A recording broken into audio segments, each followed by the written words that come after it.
नमस्कार, मेरा नाम सुजीत मालवी है और आज हम जिस टॉपिक के बारे में बात करने जा रहे हैं वह है राजनीति का। राजनीति में जो एक आम आदमी को जो समस्याएं आती हैं, उस समस्याओं से कैसे आदमी निकले और राजनीति में क्या क्या उतार चढ़ाव आते हैं, उन सारी समस्याओं का समाधान आज हमारे किसी और के साथ नहीं, हमारे बड़े भैया मुदित चौरसिया जी हैं, जो कि राजनीति से कुछ सालों से बहुत ज़्यादा इनको एक्सपीरियंस रहा है, चुनाव से लेके भी। और आम आदमी को जो समस्या होती है चुनाव में, उन सारी समस्याओं का समाधान एवं जो भी परेशानी आती है, चाहे वो डॉक्यूमेंट्री हो या दस्तावेज के हो या फिर आम आदमी को जो भी लगता है, उसके विषय में हम बात करेंगे मुदित चौरसिया जी से। वो मिलवाता हूँ चौरसिया जी से मैं आपसे।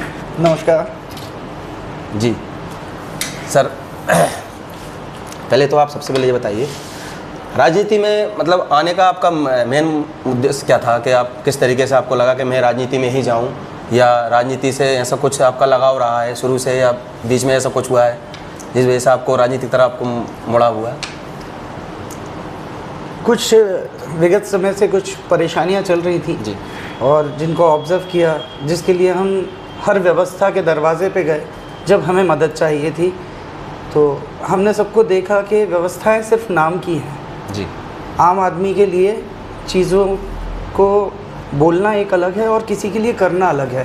जी, कहने के लिए अगर आप बात करेंगे तो मेरा एक छोटा सा इंसिडेंट था। जी, किसी के अगेंस्ट में एक एफआईआर लिखवाने के लिए गया था। मैं रात भर थाने में बैठा था उस दिन और सुबह 7 बजे वहाँ से आया हूँ। और जिस बंदे के ऊपर एफआईआर लिखनी थी, तो वहाँ पे एक पॉलिटिशियंस हैं, उनका विधायक जी का फ़ोन आता है और उस बंदे की धाराएं चेंज हो जाती हैं। मतलब ये आपका कहना ये है कि मंत्री लेवल से अगर कॉल आता है तो उसकी धाराएं ऑटोमेटिक चेंज हो जाती है। राजनीतिक तौर पे कोई जुड़ा हुआ व्यक्ति है तो कहने के लिए ये जो आईपीसी सेक्शंस होते हैं, इनको सुविधा अनुसार कई तरीके से बदला जाता है, मोडिफाई किया जाता है, तो सामने वाला व्यक्ति तो बच जाता है। जी, तो हमने ये देख लिया कि किसी गलत व्यक्ति को बचाने के लिए भी पावरफुल लोग काम में आते हैं।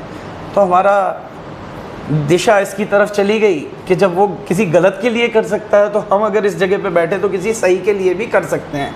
तो अगर हम ये ना भी करें तो कम से कम उसको बचाने के लिए रास्ते तो बना ही सकते हैं कि किस तरीके से आप इन प्रॉब्लम्स का आगे सॉल्यूशन कर सको कि आने वाले भविष्य में ये समस्याएं हमारे सामने ना आए।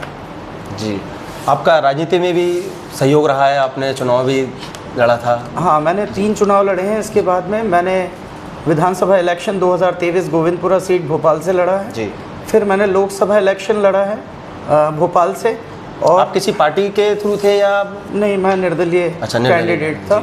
और मैंने जो पार्टी से भर दिया था, तो उसका एक्सपीरियंस भी मैं आज शेयर करूंगा।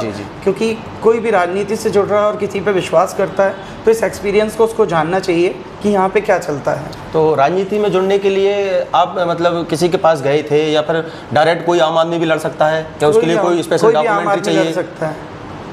अच्छा, आप भी चुनाव लड़ सकते हो। अच्छा, उसके लिए मतलब ऐसा कोई स्पेशल डॉक्यूमेंट्री वगैरह ऐसा कुछ नहीं चाहिए? मुझे कोई जानकारी नहीं थी। जी, मैंने जितना सीखा, तो वही मैं चाहता हूँ आप बताएं सबको, दर्शकों को भी। हाँ जी, तो मतलब चुनाव लड़ने के लिए ऐसा कुछ नहीं है कि किसी का सपोर्ट होना जरूरी हो? एक्सपीरियंस है, मैंने यूट्यूब पे से लिया है। जी, अच्छा, यूट्यूब आप सोशल मीडिया का इस्तेमाल करके मैंने चीज़ों को सीखा है।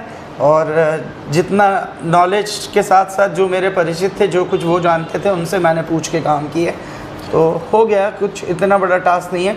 आपको परफेक्ट डॉक्यूमेंटेशन पूरा करना है। जो चीज़ें होती हैं, अगर आप पेपर वर्क पूरा कर रहे हैं तो आप अप्लाई कर सकते हो, चुनाव लड़ सकते हो। इसमें जो हर्डल्स हैं उनके बारे में भी मैं बता दूंगा। हमने जब नॉमिनेशन फाइल किया था, फर्स्ट नॉमिनेशन, तो हम